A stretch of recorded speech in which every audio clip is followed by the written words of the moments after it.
Germany, the economic engine of Europe, is facing a serious crisis that could threaten its industrial leadership and prosperity.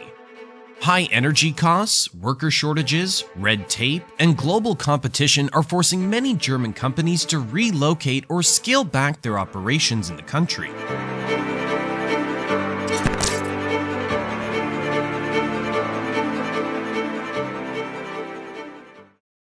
About 20 years ago, Germany was different from what it is we know today. Back then, it was known as the sick man of Europe. And believe it or not, it had nothing to do with Nazi history, but everything to do with economic failures.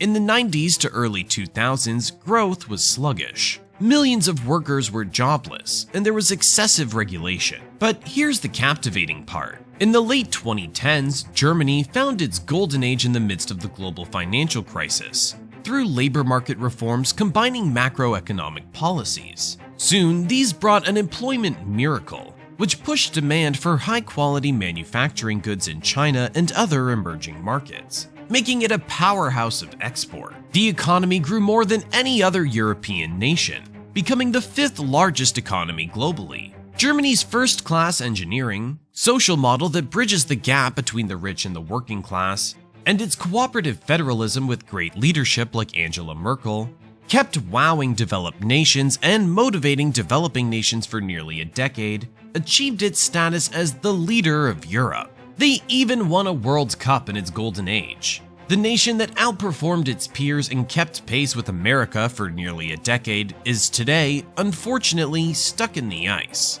If we look into GDP growth data for the last quarter of 2022 and the first quarter of 2023, it can be said that Germany has already entered a technical recession.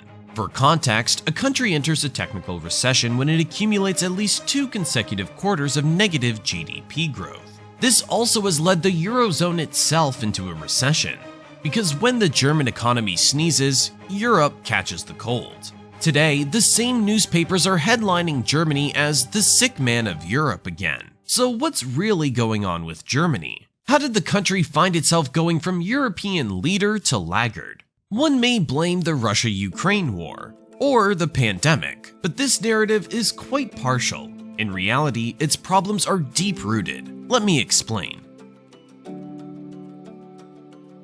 For 70 years, the German business model was successfully based on one trick: buy cheap raw materials and energy from overseas, design and craft products with highly skilled workers, and export as expensive as possible all over the world. It worked very well, high revenue and trade surpluses.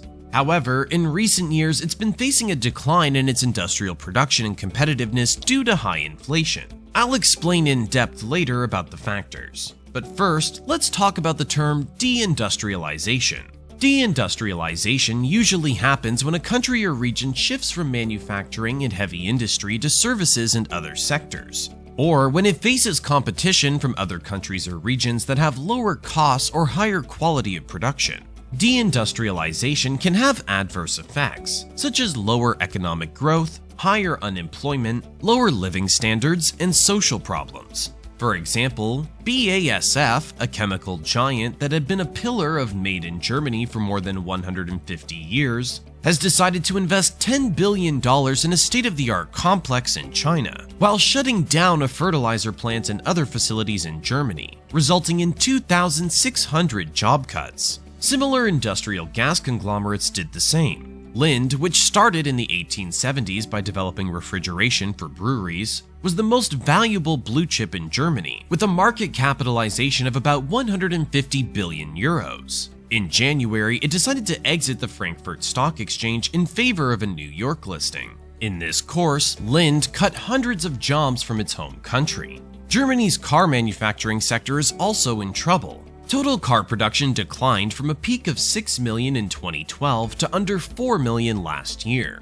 The worrying part is that about 3 million jobs are linked to the domestic car industry. The world's largest car maker in sales, Volkswagen, has announced plans to build 6 battery factories by 2030, but only one of them will be in Germany. The rest will be in other parts of Europe. In addition, manufacturing new orders, which had performed extremely well until the mid-2010s, have fallen since about 2016. This is not just true for domestic orders, but also for demand from abroad. The number of new foreign investments also fell in 2022, for the 5th year in a row, hitting the new lowest point since 2013. No doubt that deindustrialization is looming over German businesses from small to big. Deindustrialization is not something that happens overnight. We saw something similar happen in Britain in the 1990s, as many factories shut down and few reopened. But today, the reasons for deindustrialization are multifaceted. The first one is that the massive energy price shock has made Germany uncompetitive.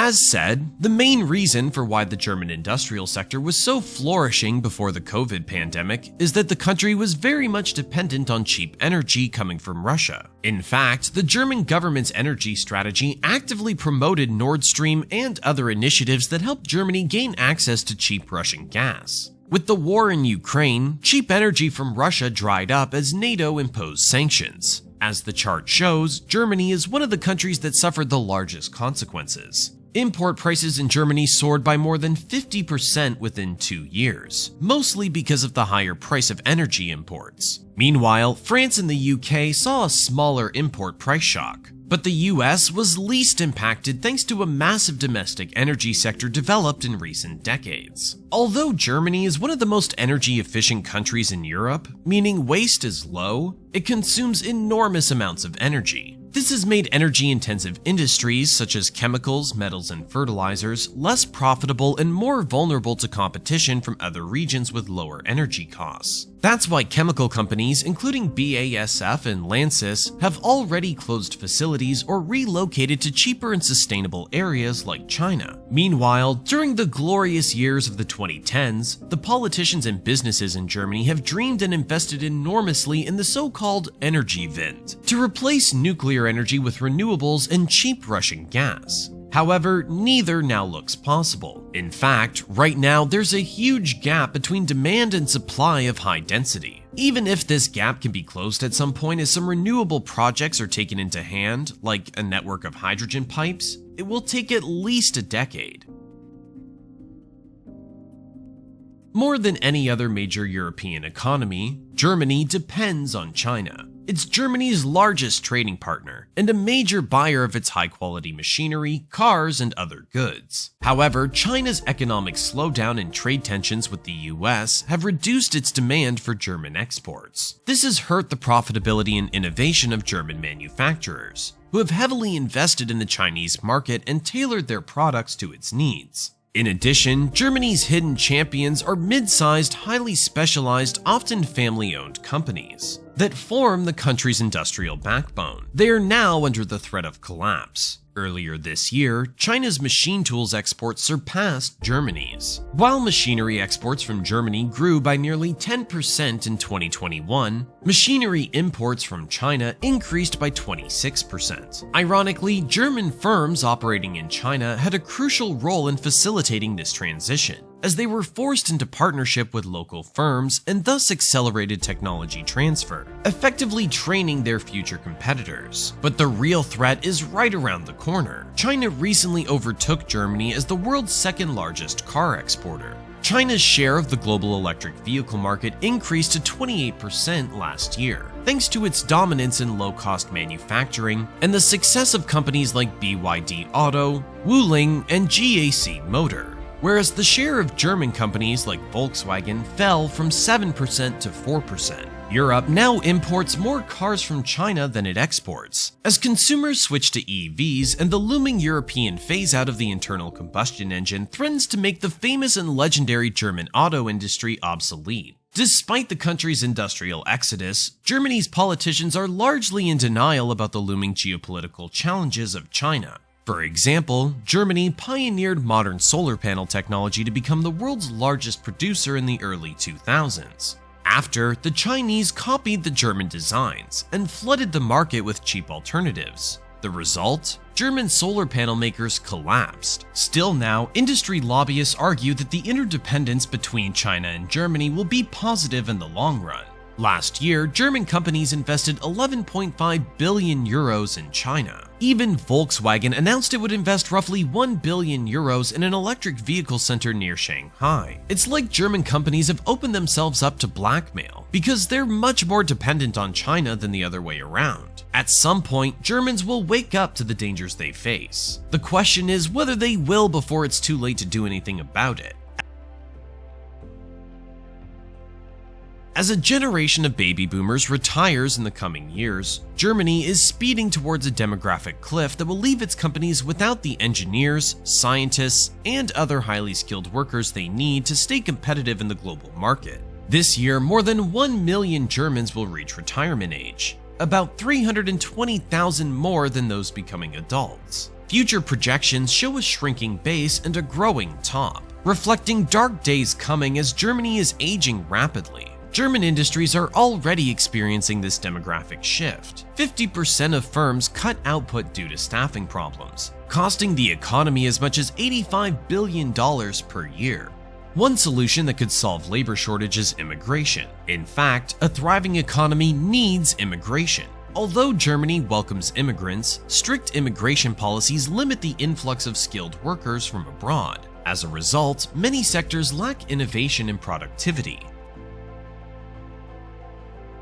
The complexity and growth of German and EU bureaucracy affects all aspects of life. At the moment, it takes more than 120 days for a German firm to receive an operating license, compared with fewer than 40 in Italy and Greece. Construction permits take more than 50% longer than the OECD average. Clinical trials are so difficult that biotech firms set up research centers overseas. This burgeoning bureaucracy has spawned a massive industry of consultants and tax advisors. For example, the number of tax consulting companies in Germany has been strictly increasing since 1962. It also imposed one of the highest tax rates in the world, which reduces the incentives and returns for innovation and investment. But let me ask you this: when you start a technology company, do you really need business administration? Because there's no business to administer yet. This is Germany in reality. Bureaucracy as a business model in its nature. One reason why this unethical practice still exists is because of the lack of digitalization, slow development, and the implementation of a digital strategy that integrates technology,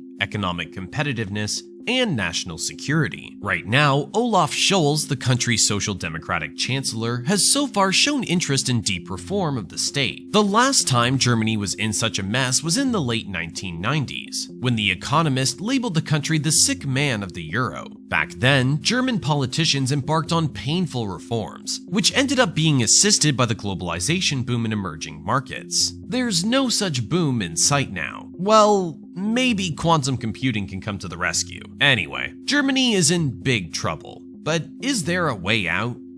To truly comprehend the long-term effects of deindustrialization, one need not look further than America's Rust Belt or the UK's Midlands, once thriving industrial corridors that fell victim to policy missteps and global competitive pressures and never fully recovered. For instance, Germany's reliance on the manufacturing industry, which is 27% compared to the US, which is 18%, makes it particularly vulnerable. Germany's tech sector can be said to be non-existent. In the financial world, its biggest players are best known for making bad bets like Deutsche Bank and scandals like Wirecard. The most dependent industries, from chemicals to autos to machinery, are rooted in 19th century technologies. Even while those have helped Germany prosper for decades, many of them are either becoming obsolete or simply too expensive to manufacture because of the energy crisis. In other words, if Germany had a long history of economic diversity and was self-dependent on energy, it would be less concerning. So maybe the German or EU policymakers can blame the shortfall created by Russia,